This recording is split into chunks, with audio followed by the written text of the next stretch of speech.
Storyteller's Thread. I'm Roger King. In Storyteller's Thread, we're going to meet some of the coolest people who play some of the hottest music, just like this right here.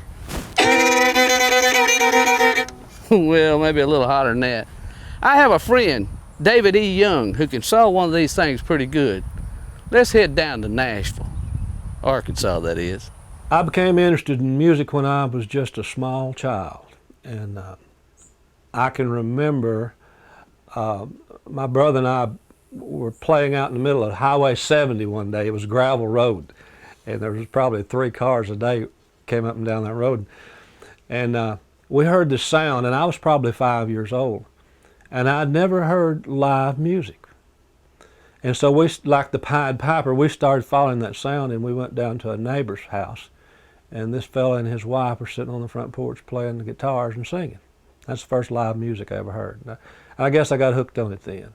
And I can remember using a broom for a guitar, you know, when I was a kid, pretending it was a guitar. And then as time went on, there's musicians in my family, back down on my dad's side, and fiddlers and whatever. And my dad loved the fiddle. And he could play a little bit, but he had an injury on his hand, and he wasn't much of a fiddler, but he loved it. And his dad played, and so it was just a big thing. He talked about it a lot. My dad was kind of a shy fellow, but he talked about it a lot, and I was interested. My mother sang continuously, and that's where I got my singing interest, I guess, from my mother. Well, I grew up mostly here in Howard County, Arkansas.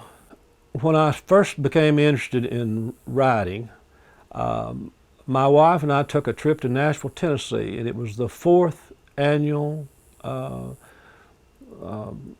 big-time fanfare.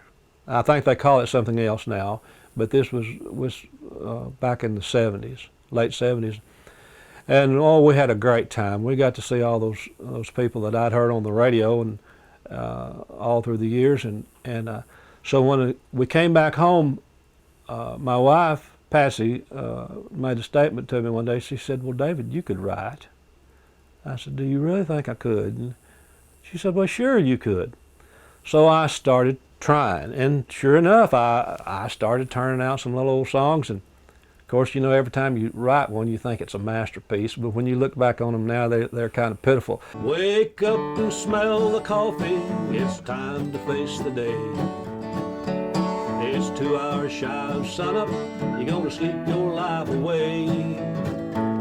The bacon's in the skillet, the biscuits on the bake.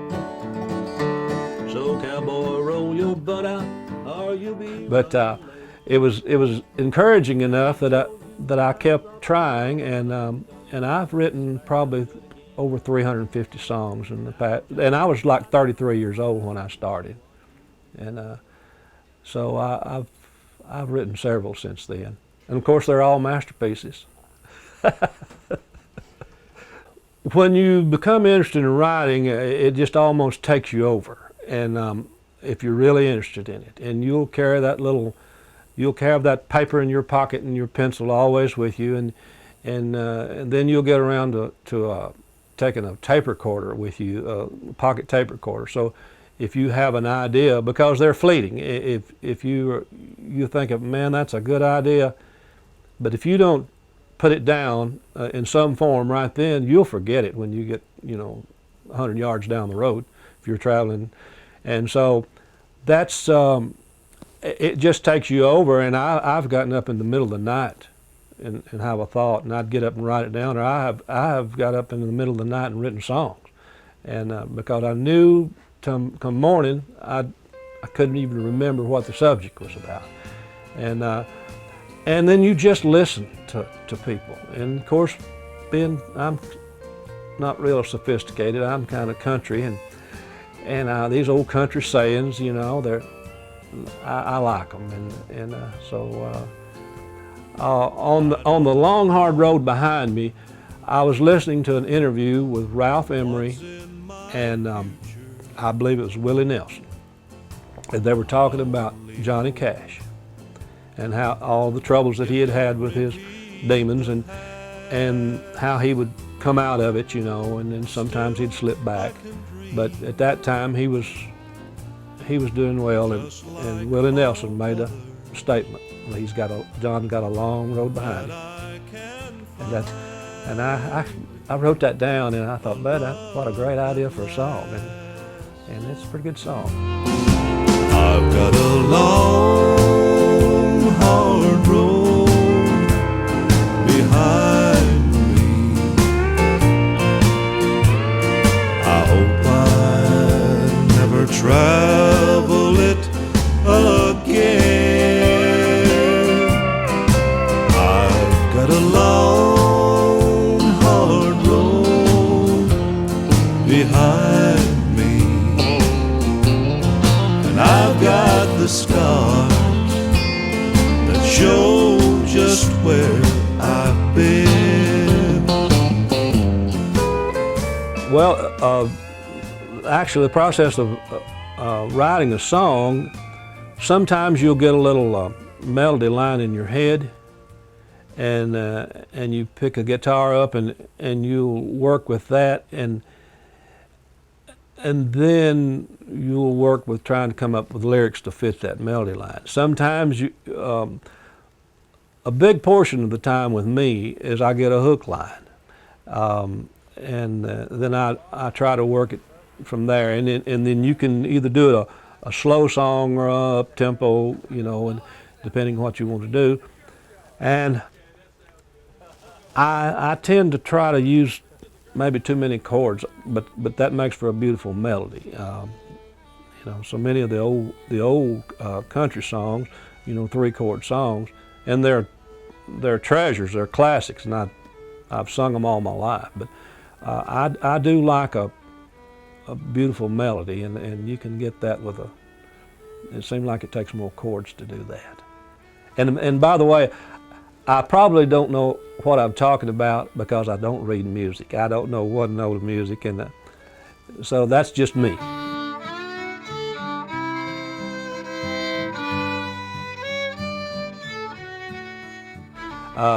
In categories, I would think Roses and Love Songs would be my favorite love song that I ever attempted.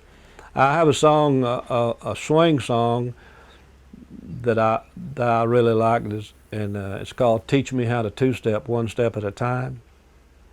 And I don't know why George Strait's not making himself rich with that, but maybe someday.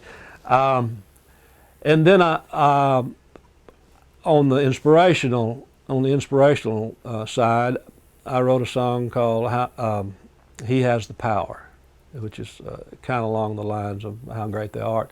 And then I wrote a recitation called "A Talk with God." And then but probably the best thing I've ever written, I have a couple of CDs on songs for children.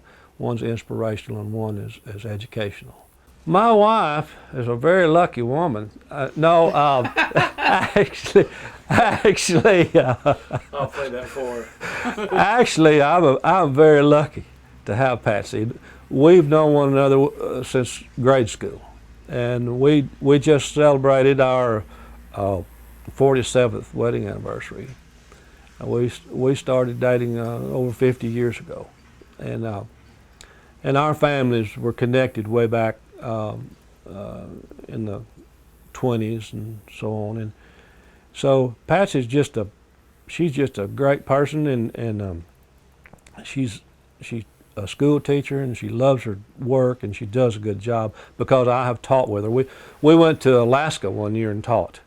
Then just we were the only 2 teachers in the school, and that's when I learned what really a good teacher she is. And the students are really lucky to have her because she cares that they learn. My first car was a truck. I had a 41 Ford, and had a flatbed on it, and I gave $55 for it, so I'd have me a ride back and forth to work in the summer. I was working summers and going to college. In the song, I started off. I bought a 41 Ford for $55 in 1962. Patsy and I went to college in it that fall, and of course we'd have to stop over at Kirby we had a little spot we'd back up off the road on a hill, and I'd get out and raise that hood and put a quart of oil in it, and then because of no compression in the engine, you know, after it gets hot, you'd have to wait until it cooled down before it would start. So we parked it on that hill so we could roll it off and then go on to Arkadelphia. And so anyhow, one weekend we were coming back through the woods over here on one of these old back roads. We'd been down to my mom and dad's, and we stopped over there on the bridge, you know, to get a little kiss before I got home, and it was getting on up toward midnight, and she had to be in at midnight. Her mother just said after 12 o'clock was the devil's hour, you know.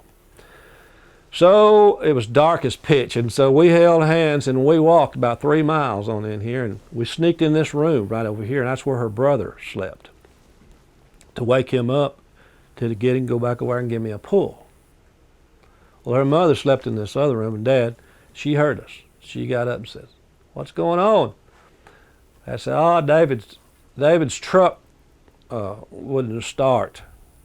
She said, "Well, what was it doing? Stopped." That's what. What was your answer? We did well. I don't know. We stuttered around like Mel Tillis, I guess. But anyhow, that was a true story. That was a true story.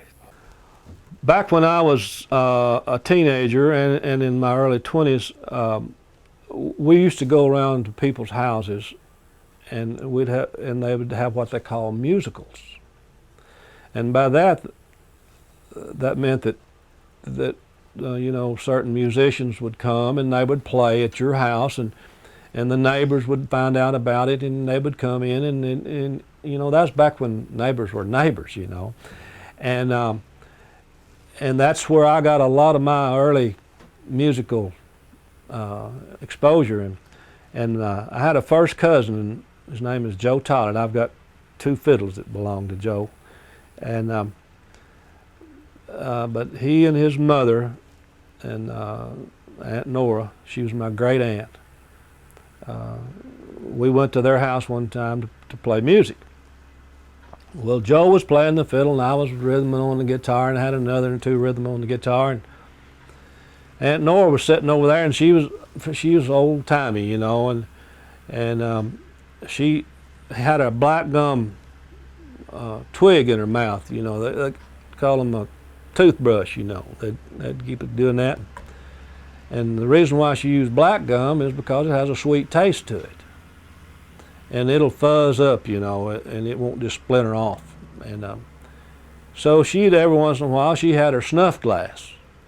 And she'd take the lid off of that glass, and the Garrett or whatever the brand name was, and she'd stick that end of that toothbrush down in that and get snuff on it, and then she'd put it in her mouth and she'd move it around like that.